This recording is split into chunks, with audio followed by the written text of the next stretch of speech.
Você gosta do seu trabalho? Ou o seu trabalho é apenas um meio de ganhar dinheiro? No Convite à Vida de hoje, vamos conversar sobre trabalho e vocação. Será que o trabalho só traz cansaço ou traz também a alegria de viver? Para nós aqui, fazer esse programa é trabalho de puro prazer. E esperamos que para você estar conosco nos próximos minutos, seja também prazer puro. Convite à Vida, um programa da Igreja Batista Itacuruçá, na Tijuca, Rio de Janeiro, RJ, está apenas começando. Então, você gosta do trabalho que faz? Ou o que os seus amigos pensam desse assunto no trabalho? Nós somos as ruas e perguntamos.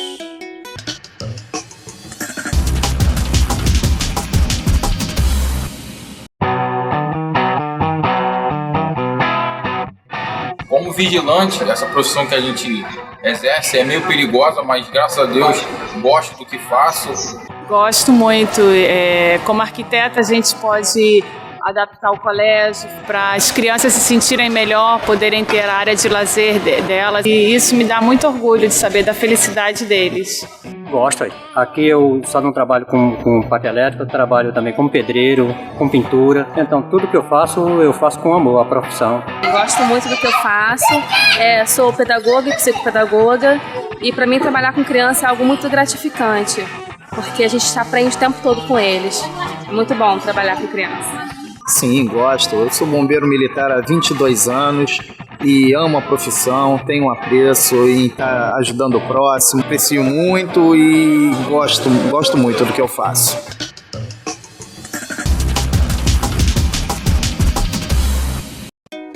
E você? O que pensa sobre o trabalho? A recomendação do Israel no quadro Prazer de Ler vai fazer você pensar melhor sobre este assunto.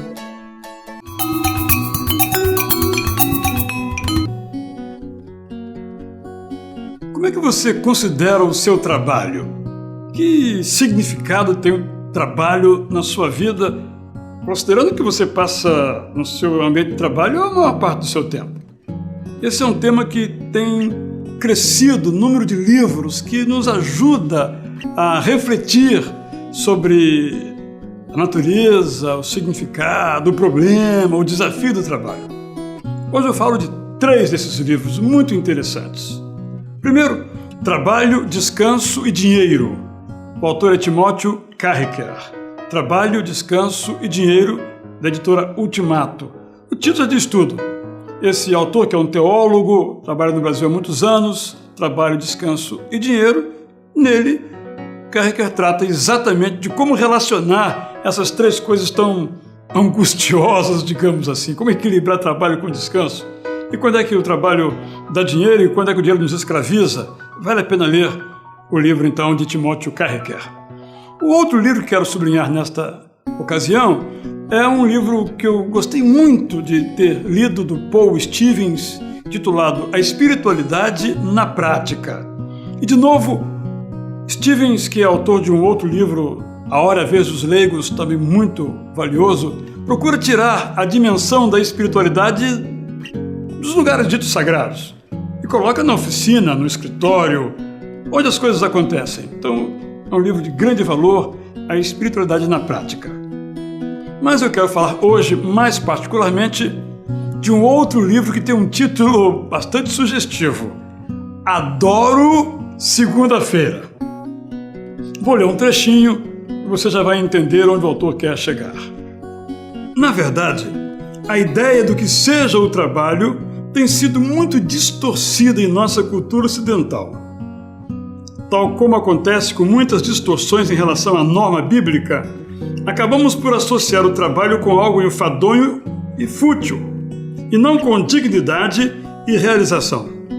Mas um lugar de honra para o trabalho foi inaugurado pelo próprio Deus, que desde o primeiro versículo da Bíblia entregou-se ao trabalho, criando os céus e a terra, depois sustentando tudo o que havia criado. É só um trecho que mostra a necessidade que cada um de nós tem em considerar o trabalho não como uma maldição. Até aquela frase, né? Eu queria saber quem descobriu o trabalho para eu dar um jeito nele. Bom, Então você já sabe que quem inventou o trabalho foi Deus, porque o trabalho é algo que nos dignifica, é algo que nos faz bem. Não é só uma questão de sustento, de dinheiro, é também de realização, é de vida. Agora depende de nossa atitude em relação ao trabalho. Como é que consideramos o trabalho, tratamos o trabalho? Esse livro de John Beckett, Adoro Segunda-feira, o empresário cristão a serviço do reino de Deus, não se aplica só a empresário, mas também a empresário, nos ajuda bastante nessa compreensão. É uma publicação da editora ABU que eu recomendo grandemente para você, pelo valor que ele tem, pelas sugestões que ele nos oferece, porque, como eu já mencionei, passamos tanto tempo no trabalho, vamos então fazer do trabalho um lugar de fato prazeroso, um lugar que seja uma fonte de riqueza, não só material, mas de riqueza espiritual, emocional e moral para cada um de nós. Falei hoje de livros, então, que você lendo vai falar melhor, porque vai pensar melhor. Porque uma pessoa vale pelo que diz, diz pelo que pensa, pensa pelo que lê, leia. Bons livros como esses que agora mencionei, A Espiritualidade na Prática, de Paul Stevens, Trabalho, Descanso e Dinheiro, de Timothy Carricker, e Adoro Segunda-feira, de John Beckett. Até o nosso próximo prazer de ler.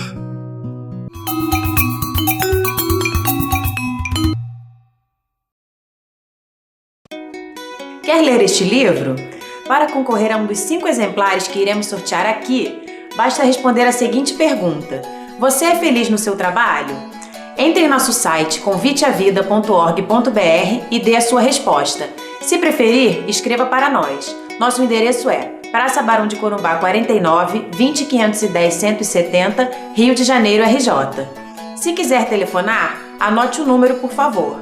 021 3344 9700. Convite à Vida volta daqui a pouco, logo depois do intervalo. Fique com a gente.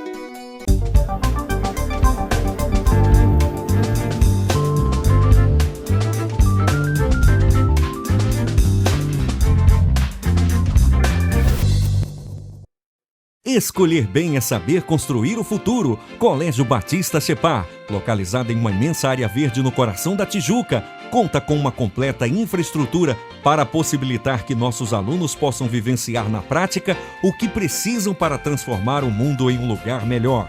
Colégio Batista Separ, na Tijuca, há 105 anos construindo conhecimento, cultura e caráter. Matrículas abertas. Telefone 2105-0552. Localizado no município do Rio de Janeiro, dentro do Parque Nacional da Tijuca, a terceira maior área verde urbana do mundo, está o nosso Seminário Teológico Batista do Sul do Brasil. Fundado pelos batistas do sul dos Estados Unidos em 1908, é a instituição de ensino teológico mais conceituada da América Latina. Com o objetivo de ser um construtor de vidas, o nosso Seminário do Sul tem a preocupação em preparar líderes que sejam relevantes em seus ministérios.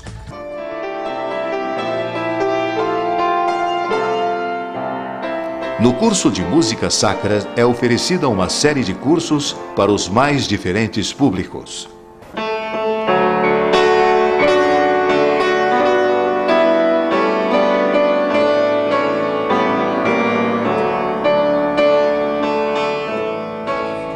Nosso curso de teologia conta com um diferencial para o exercício do ministério pastoral e missionário.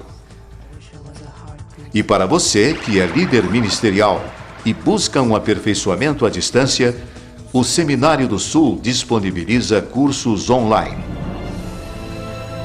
E aí, está esperando o quê? Venha você também fazer parte da melhor instituição de ensino teológico da América Latina.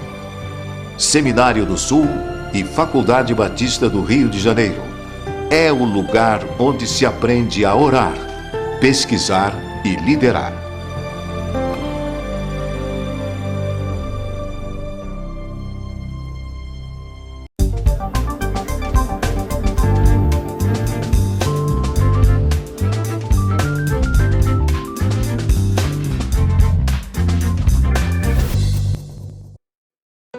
Convite à Vida recebe hoje o professor e pastor Davidson Freitas. Antes de se tornar o diretor-geral do Seminário Teológico Batista do Sul do Brasil, no Rio de Janeiro, ele trabalhou em várias empresas, e uma delas líder mundial no segmento de cópias, ao ponto de o seu nome virar sinônimo de cópia. Mestre em gestão empresarial, Davidson tem uma visão muito prática do trabalho. É sobre isso que vamos conversar com ele no programa de hoje. Davidson, um grande prazer receber você aqui no nosso Convite à Vida. Prazer é todo meu, é uma alegria compartilhar esse momento com os telespectadores. Eu agradeço essa oportunidade. Davidson, a gente observa muito claramente nos dias de hoje uma força muito grande no trabalho, como se o trabalho fosse o sentido da vida. Por isso eu queria que você me falasse um pouquinho sobre a sua própria experiência profissional, onde você começou, onde você chegou, como está hoje, para que nós possamos conversar um pouquinho sobre essa relação entre o trabalho e a própria vida. Mas como é que você então começou? Como é que foi a sua carreira profissional nesta companhia e em outras que eventualmente você tenha trabalhado? Ok, no segundo ano de faculdade, na minha faculdade de economia, eu entrei como estagiário nessa empresa multinacional e na área de marketing. Dediquei boa parte do meu tempo à área de marketing, depois à área fiscal e, por último, à área de vendas, trabalhando em algumas filiais que precisavam de uma gestão para uma melhoria do seu resultado, né? E a minha última posição nessa empresa foi a Gerência Nacional de Vendas, e isso possibilitou ao longo de 18 anos um bom crescimento pessoal e um crescimento profissional com um aprendizado bem interessante para a minha carreira. Depois, eu acabei trabalhando na Junta de Missões Nacionais durante um tempo, e, por último, agora no Seminário do Sul, além de consultoria para algumas editoras e empresas no ramo evangélico.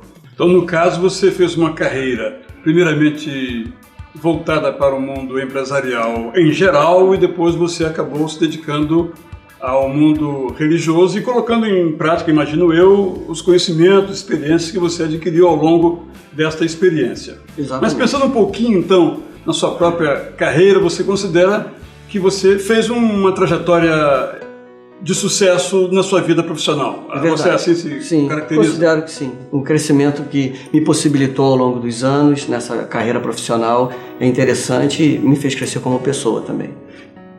E como é que você convivia, por exemplo, com o estresse do trabalho, as metas e aquela cobrança dia e noite? Como é que você, vamos dizer assim, sobreviveu a ou sobrevive, não é? A vamos chamar de caos, né? Um regime quase de escravidão.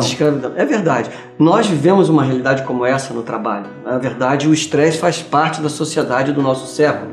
E, de certa maneira, começa a fazer parte de forma tão importante na vida das pessoas que elas já não sabem viver sem o estresse.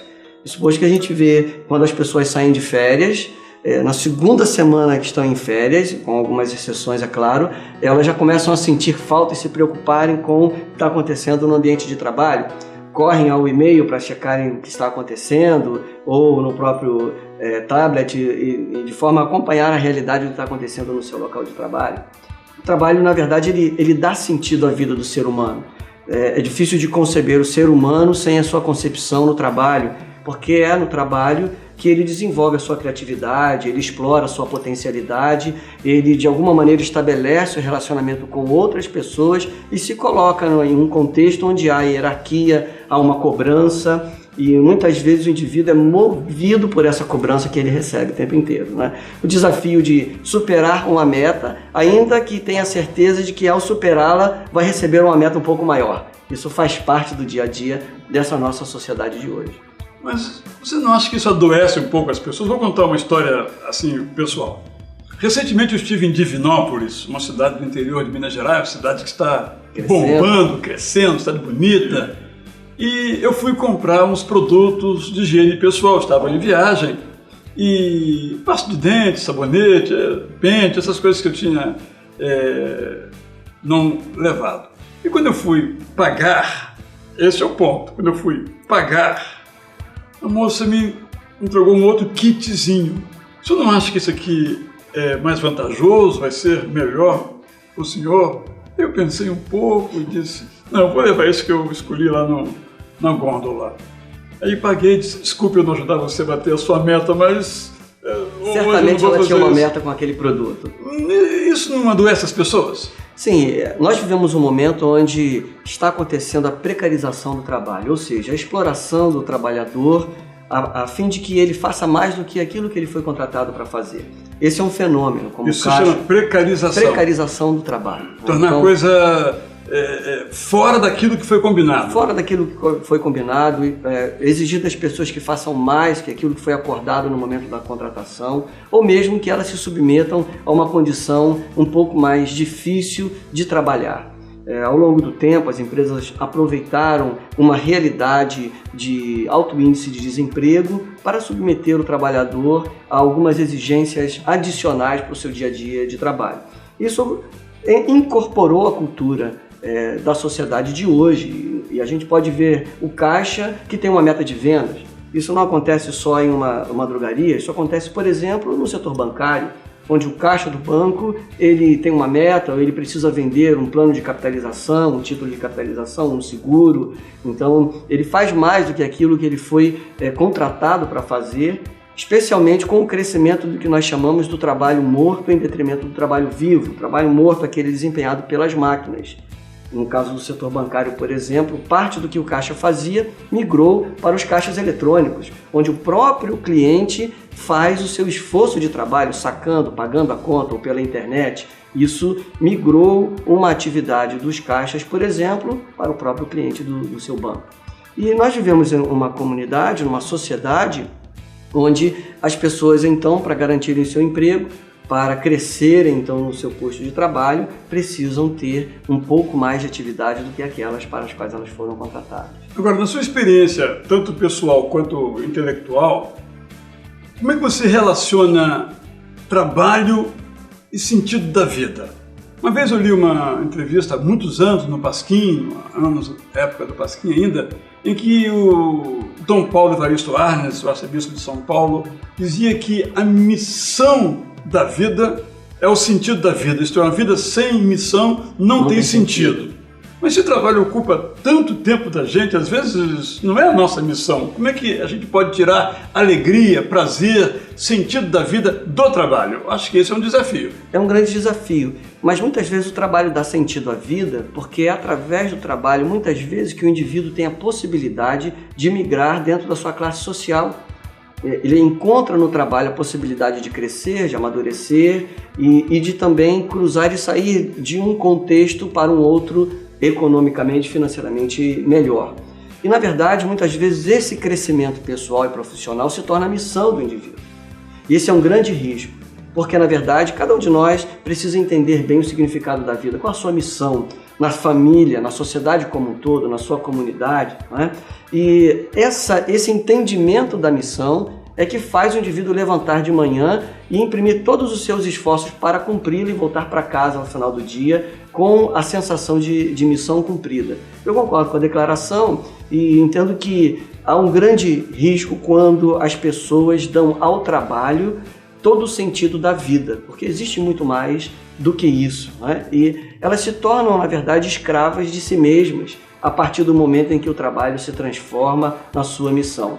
Em 2009, foi feita uma pesquisa com os executivos das 350 maiores empresas do Brasil e se descobriu que mais de 80% dessas pessoas que estavam no topo da hierarquia corporativa eram infelizes. E um dos motivos dessa infelicidade era a impossibilidade de compartilhar o seu sucesso com alguém. Porque, ao darem prioridade ao trabalho, se distanciaram da família, não tinham mais o cônjuge ou os filhos próximos para compartilhar o sucesso, e nessa busca do sucesso, muitas vezes saíram atropelando seus colegas de trabalho e seus amigos. Então chegaram ao topo sem ter com quem compartilhar o seu sucesso. Isso mostra que muitas vezes a prioridade ao trabalho faz com que a pessoa não complete o sentido da sua vida como um todo, porque existe muito mais do que isso. Existe a vida em família, existe a sua possibilidade de cooperar para o crescimento de outros, a sua ação na direção do próximo para que a sua realidade possa mudar. Você pode dar oportunidades para que as pessoas migrem de realidade e isso começa a dar um outro sentido à vida. Gostei muito de você falar isso, que há mais coisas além do trabalho, mas isso vamos daqui a pouco conversar no próximo bloco. Esperamos você conosco aqui no Convite à Vida, conversando aqui com Davidson Freitas, especialista em trabalho.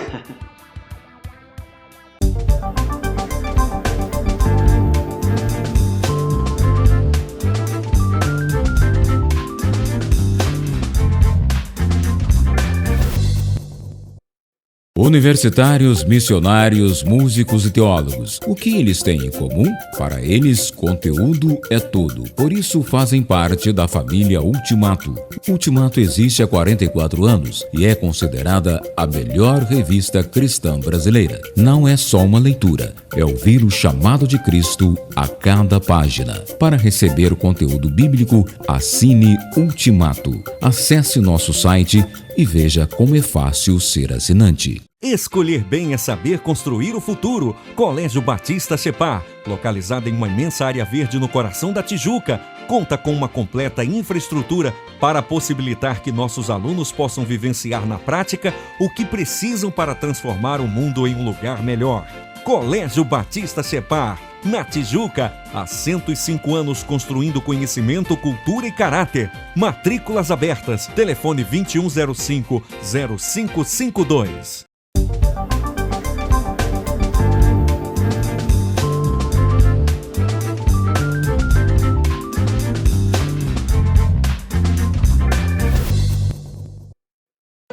Convite à Vida volta aqui a conversar com o professor e pastor Davidson Freitas, que respondeu sobre o trabalho, o estresse, e ficou uma impressão. Davidson, ficou a impressão que hoje você já não está mais no mundo corporativo, hoje você é pastor, diretor do seminário, que você não tem mais estresse, é isso? Não, isso é só uma impressão equivocada, porque, como eu disse, o estresse passa a fazer parte da vida do indivíduo. Né? E nesse ritmo de vida que nós enfrentamos hoje, é quase impossível viver sem uma dose de estresse. E no Ministério Pastoral e ainda na gestão corporativa de uma instituição religiosa, o estresse ele se faz presente o tempo inteiro. A demanda por uma gestão efetiva das instituições, seja do seminário ou da própria igreja, ela permanece presente e de forma crescente, muito mais intensa. Mas hoje você é cada vez menos diretor e mais pastor. Estou certo em perceber isso? Há um momento de equilíbrio entre essas duas funções, mas é fato que a ação pastoral ela acaba tendo uma pressão maior, porque você está falando sobre vidas, sobre a perspectiva futura de vidas, e nessa hora, então, a responsabilidade... Logo o estresse. Logo o estresse é bem interessante. Mas vamos falar sobre ser pastor. Certo. Imagino que nossos telespectadores estejam pensando, como é que esse cara se tornou pastor? De repente ele ficou desempregado e agora não tem o que fazer, ou ele não estudou, ele estudou. Você é batista, que tem uma história, uma tradição, uma maneira de fazer as coisas, diferentemente de outros grupos. Então eu vou lhe perguntar, entre os batistas, também entre presbiterianos, luteranos, metodistas, essas chamadas históricas denominações, como é que se faz um pastor? Como é que uma pessoa se torna pastora ou pastor? Em primeiro lugar, o chamado, a convicção de um chamado vocacional. No meu caso, eu estava em plena carreira profissional quando, numa experiência com Deus, eu me senti chamado para o ministério pastoral. Fui procurar o preparo teológico, que é o segundo passo que eu entendo, o estudo da teologia no seminário, 4 anos de estudo. E quando eu estava no 4º ano, no último ano do meu preparo no seminário, então Deus efetivamente me chamou para estar deixando a carreira profissional e me dedicando ao ministério pastoral. Foi o que eu fiz num momento muito bom da minha carreira, eu pedi demissão daquela empresa e me dediquei a partir dali ao ministério pastoral. Então, o pastor ele se faz em primeiro lugar com a convicção de chamado. Como acontece nas demais profissões, a pessoa precisa ter a convicção da sua vocação. E nesse momento é preciso procurar o preparo, o conhecimento teológico, o conhecimento bíblico mais profundo, para que ao exercer o seu ministério pastoral tenha a condição de estabelecer o relacionamento entre a fé e as demais áreas da vida, psicologia, filosofia, a própria administração. O pastor, de alguma forma, está envolvido com a administração eclesiástica da sua igreja, e o pastor ele vai se formando ao longo dessa experiência, o acúmulo do conhecimento e a vivência prática no dia a dia de um ministério, inicialmente na liderança de alguma organização da igreja, até que definitivamente assuma a liderança como pastor de uma igreja. O pastor ele precisa ter o conhecimento, depois da convicção de chamado, precisa ter compaixão, amor às pessoas, sensibilidade para compartilhar com elas as dores e ao mesmo tempo as vitórias, viver compartilhando das festas e também daqueles momentos de choro, ter sabedoria para as orientações que certamente precisarão ser concedidas àquelas pessoas que o procuram, e disponibilidade. Essas são algumas características que um pastor deve ter, ao meu ver. No caso específico do estudo, o que uma pessoa ao longo de 4 anos estuda no seminário? Especialmente, nós dividimos, eu entendo, e assim acontece no Seminário do Sul, esse preparo teológico em 3 núcleos específicos. O primeiro é o fundamental, onde o conhecimento bíblico, o conhecimento das línguas originais, o conhecimento da história hebraico e grego, o conhecimento da formação da Bíblia, da história cristã ao longo da história da humanidade. Então esse primeiro núcleo dá todo o fundamento da teologia para aquele vocacionado. Depois, um núcleo interdisciplinar, onde o indivíduo vai entender a ligação da fé cristã, da teologia, com a psicologia, com a sociologia, com a antropologia, com a filosofia, com a administração e demais áreas da vida. Então, como a teologia conversa com essas áreas no seio da igreja, no seu dia a dia. E um terceiro núcleo, que é o núcleo prático, onde o indivíduo ele começa a praticar e a colocar no seu dia a dia todos os conhecimentos absorvidos em sala de aula.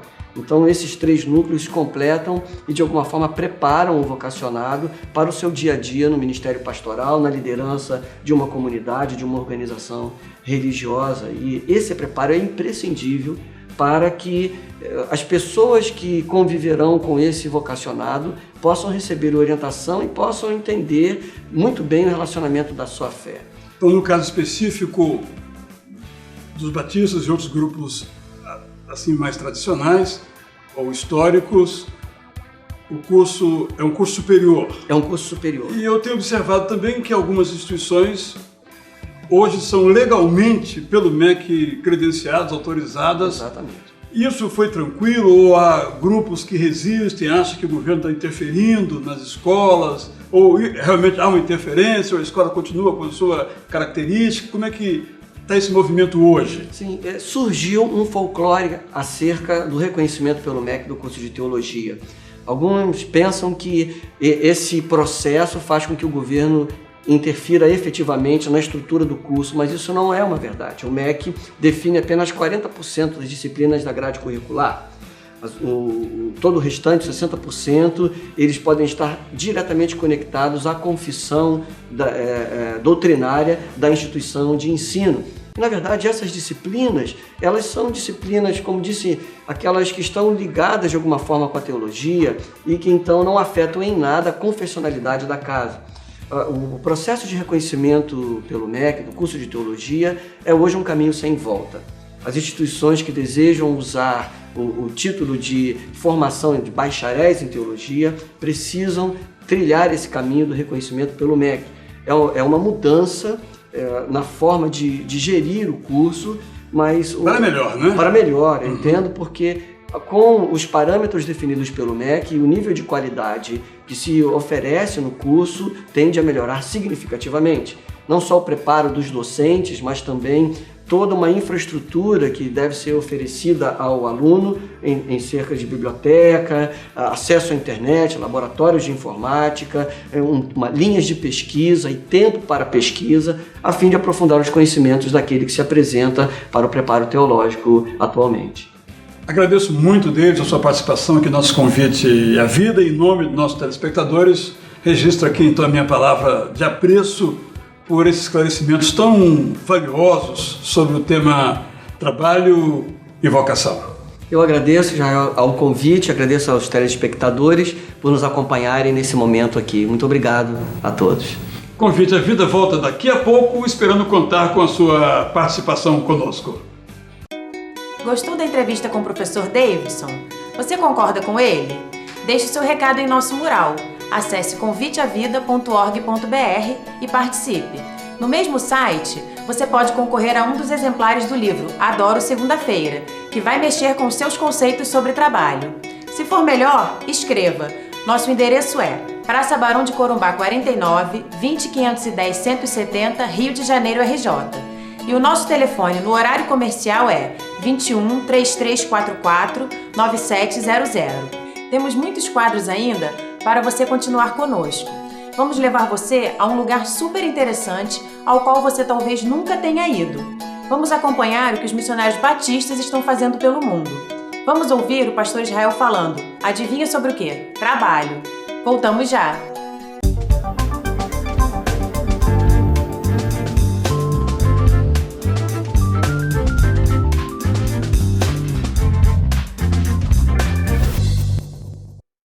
Universitários, missionários, músicos e teólogos. O que eles têm em comum? Para eles, conteúdo é tudo. Por isso, fazem parte da família Ultimato. Ultimato existe há 44 anos e é considerada a melhor revista cristã brasileira. Não é só uma leitura, é ouvir o chamado de Cristo a cada página. Para receber o conteúdo bíblico, assine Ultimato. Acesse nosso site e veja como é fácil ser assinante. Escolher bem é saber construir o futuro. Colégio Batista Separ, localizado em uma imensa área verde no coração da Tijuca, conta com uma completa infraestrutura para possibilitar que nossos alunos possam vivenciar na prática o que precisam para transformar o mundo em um lugar melhor. Colégio Batista Separ, na Tijuca, há 105 anos construindo conhecimento, cultura e caráter. Matrículas abertas. Telefone 2105-0552.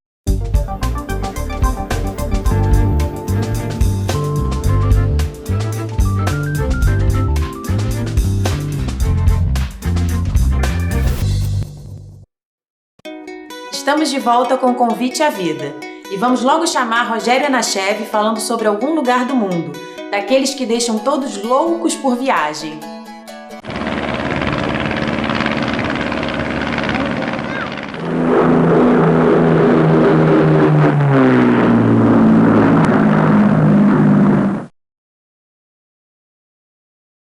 Olá, louco por viagens! Para mim, o programa de hoje tinha começado da seguinte maneira. Era uma vez, lá no sul da Alemanha, uma cidade que parece ter parado no tempo, aproximadamente aí 300 ou 400 anos atrás. Essa cidade se chama Rottenburg ob der Tauber e fica no sul da Alemanha, a apenas 185 km de Frankfurt.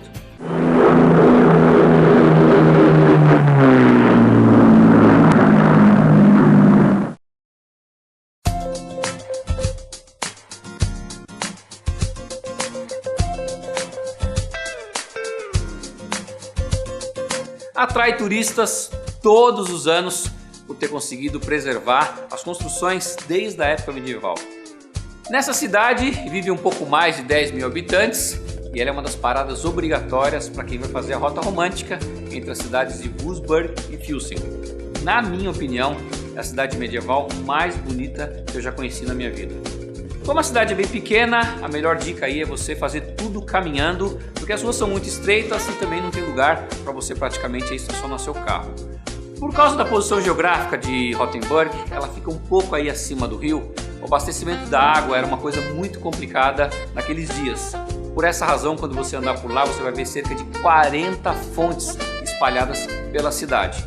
Além de fornecer água potável, a fonte funcionava também como um help aí, como ajuda para os bombeiros que tinham que apagar incêndios aí em caso de grandes catástrofes na cidade. Vale lembrar que na época medieval as cidades eram construídas aí com material extremamente inflamável.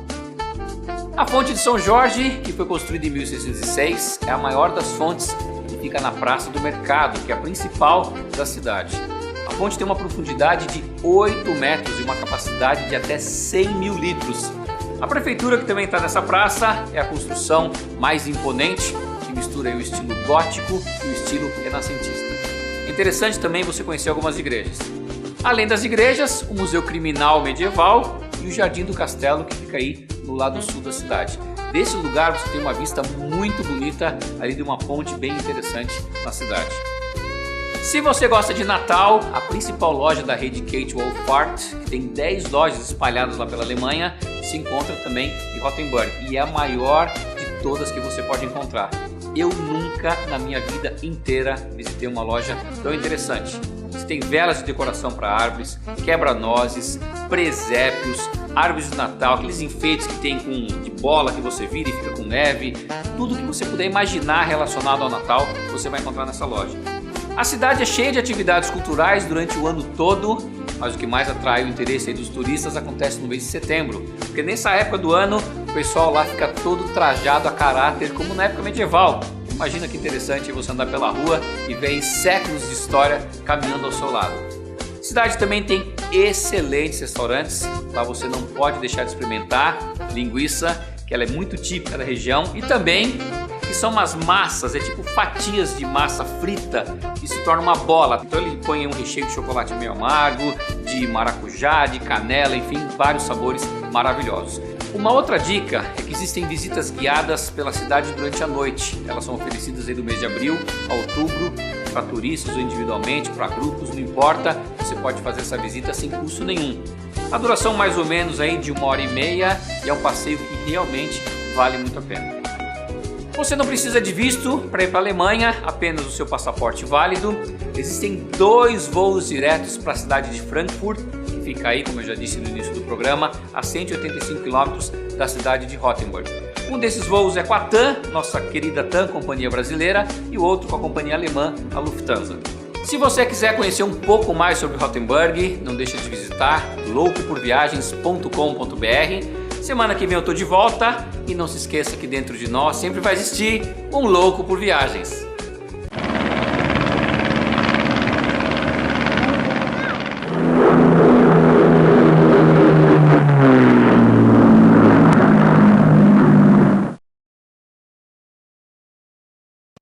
A vida é diversão, mas também missão, transformação.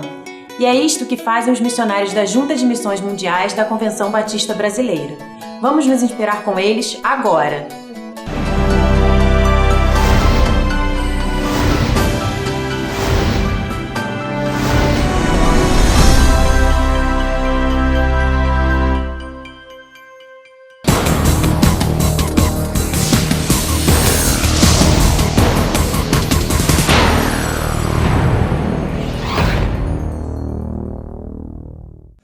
Gâmbia, o mais novo campo missionário das igrejas brasileiras.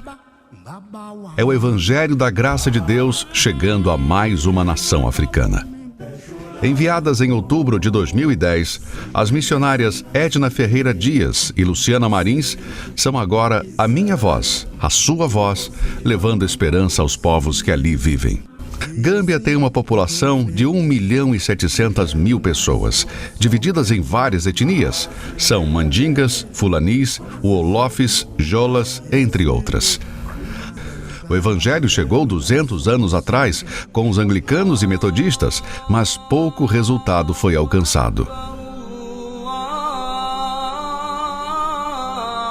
O islamismo chegou ao país há mais de 1000 anos. Hoje, 95% da população é muçulmana.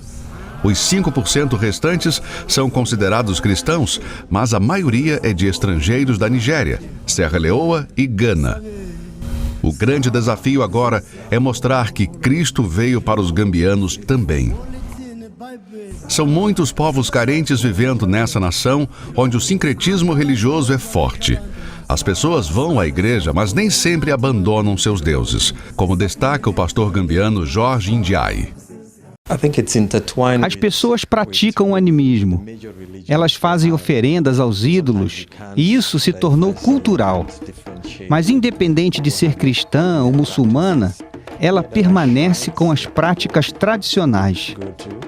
O pastor Antônio Marcos de Oliveira, obreiro da Jocum, Jovens com uma Missão, há 13 anos no país, confirma que a falta de conhecimento bíblico dos crentes influencia no dia a dia.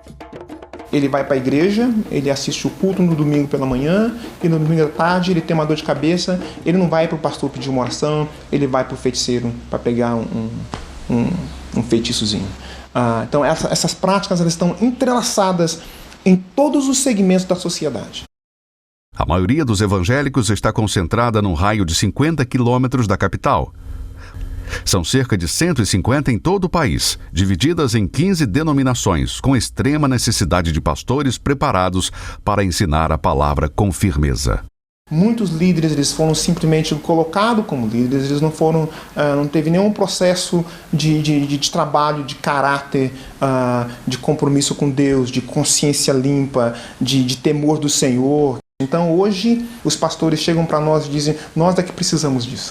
Situações impressionantes como o sacrifício de crianças comprovam ainda mais que o povo precisa da graça de Deus.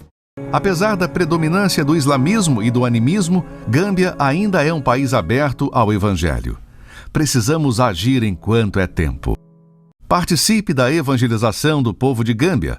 Ore pela nação, ore pelo povo, ore pela adaptação das missionárias a esse novo campo. Você também pode ajudar no sustento das obreiras e na realização do projeto Gâmbia a partir de R$20 mensais ou dando uma oferta específica. Isto você pode fazer através do PAN, Programa de Adoção Missionária. Ligue 0 Operadora 21 2122 1910 ou 0800 709 1900. Mais informações, entre no site www.jmm.org.br. Porque a graça de Deus se manifestou, trazendo salvação a todos. Tito, capítulo 2, versículo 11.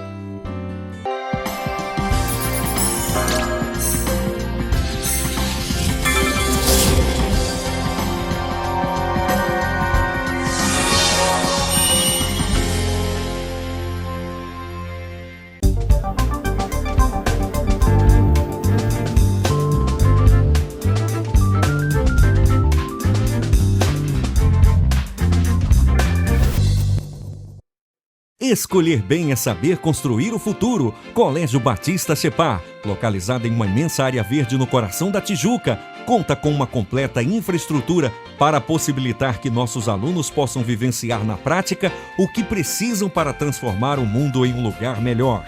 Colégio Batista Separ, na Tijuca, há 105 anos construindo conhecimento, cultura e caráter. Matrículas abertas. Telefone 2105-0552.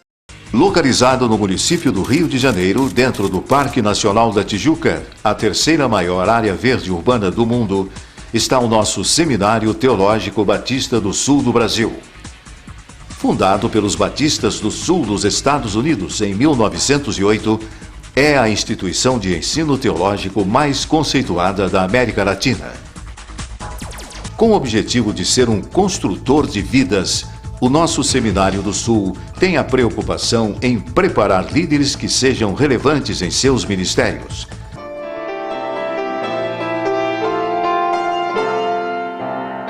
No curso de música sacra é oferecida uma série de cursos para os mais diferentes públicos.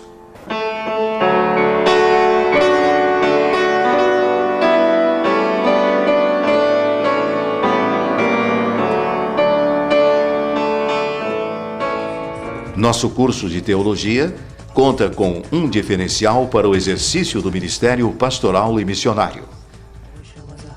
E para você que é líder ministerial e busca um aperfeiçoamento à distância, o Seminário do Sul disponibiliza cursos online. E aí, está esperando o quê? Venha você também fazer parte da melhor instituição de ensino teológico da América Latina. Seminário do Sul e Faculdade Batista do Rio de Janeiro. É o lugar onde se aprende a orar, pesquisar e liderar.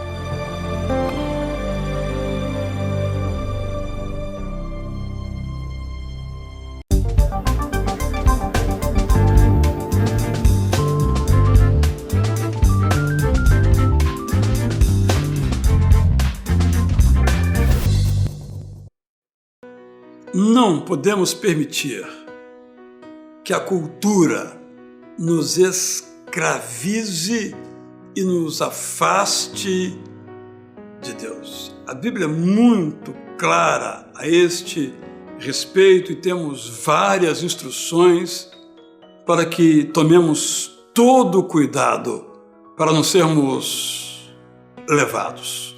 O princípio essencial que o apóstolo Paulo nos lembra nós não podemos ser escravos de nenhum valor cultural, artístico, musical, mesmo que predominante e mesmo que aparentemente aceitável. Não podemos seguir a nenhum outro senhor. Não era fácil ser cristão em Corinto.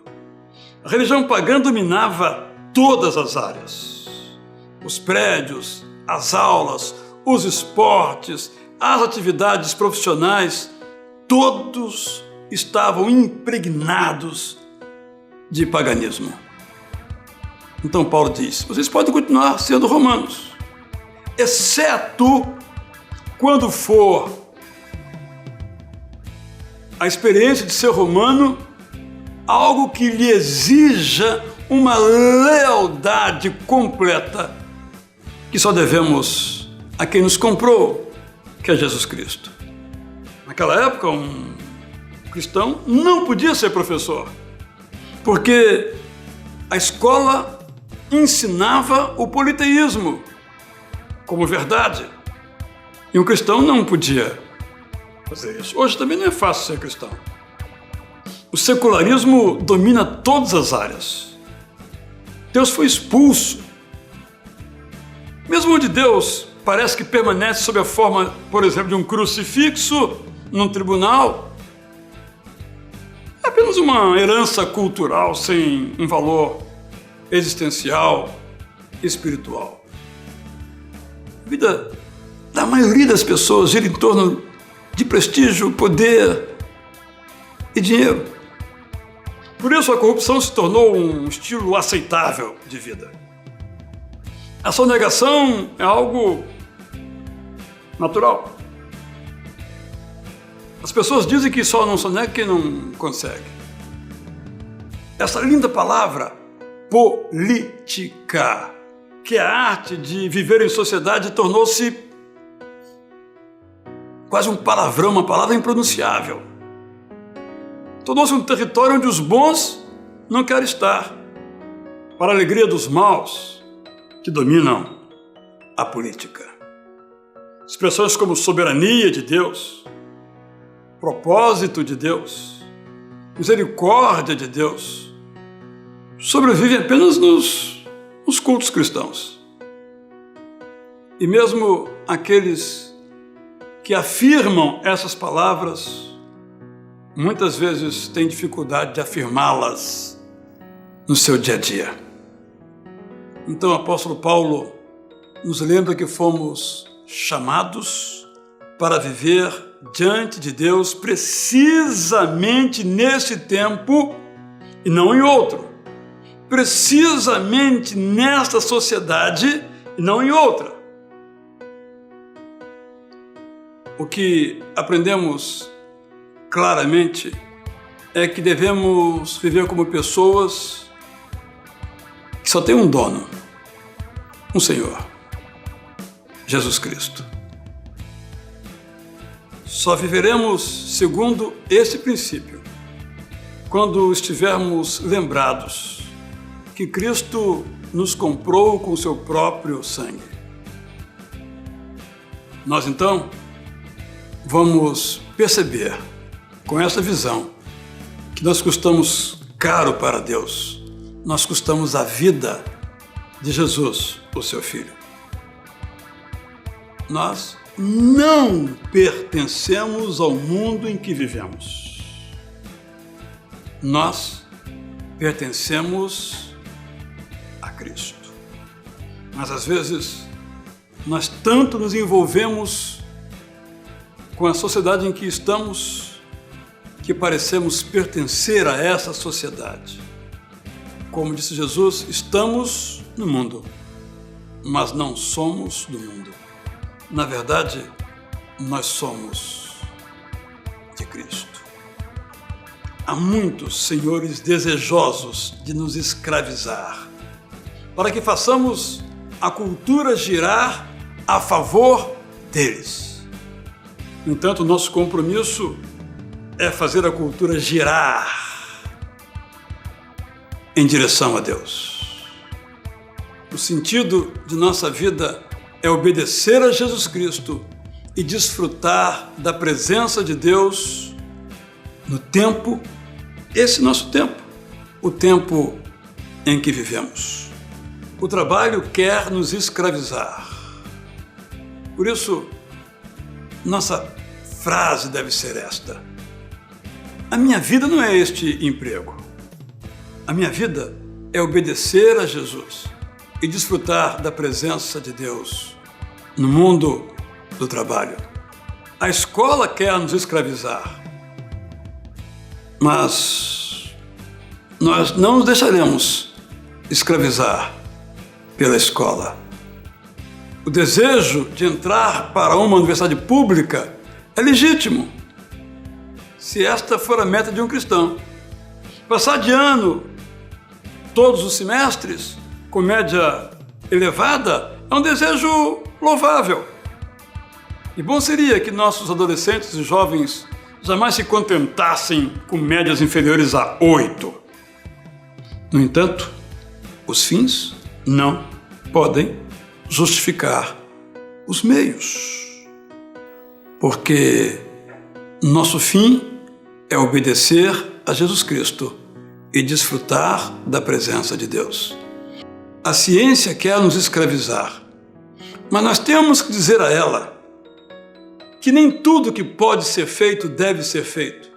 Nem tudo que parece progresso é progresso. Quem é cientista deve dizer: a minha vida não é a ciência. A minha vida é obedecer a Jesus Cristo e desfrutar da presença de Deus enquanto pesquiso, estudo e produzo. As amizades querem nos escravizar. Os amigos exigem absoluta lealdade. Mas essa lealdade nós só devemos a quem já prometemos ser leais, a Jesus Cristo. Quando então nossos amigos nos fazem convites que não podem ser atendidos, não devemos atender. A nossa meta é convidar os nossos amigos para fazer os nossos programas, que são programas submetidos aos mandamentos de Deus. A amizade também é um espaço para mostrarmos a nossa lealdade a Jesus Cristo e a desfrutarmos da presença de Deus todos os dias.